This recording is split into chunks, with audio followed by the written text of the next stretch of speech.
Y en otros temas, contribuir al rescate y mejoramiento de los espacios públicos e infraestructura social, este es el objetivo del programa de mejoramiento barrial y la Colonia Centro es un caso de éxito. Lo invito a conocerla.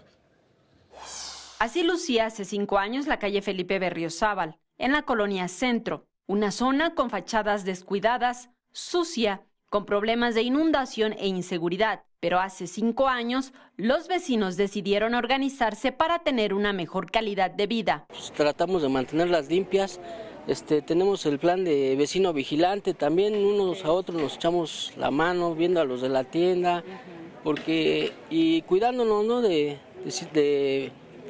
Pues ahorita de cómo ha estado, ¿no? Y más en este barrio, ¿no?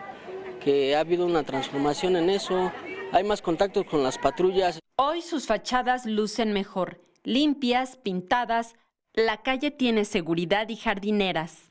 Para darle un aire cultural, también inauguraron 2 murales que acaban de adornar la calle. Este mural se llama La Espera. Significa la distancia entre los 2 países, México y Estados Unidos.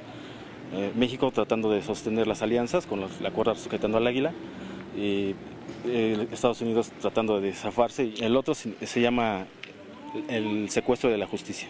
La justicia secuestrada por las mismas autoridades que la toman por su propia rienda, ¿no? Todo esto se ha hecho a través del programa Mejoramiento Barrial de la Ciudad de México, con el apoyo de la ONG Soachi y los vecinos de la calle. Con imágenes de Andrés Brito, Saray Mariscal, 21 Noticias.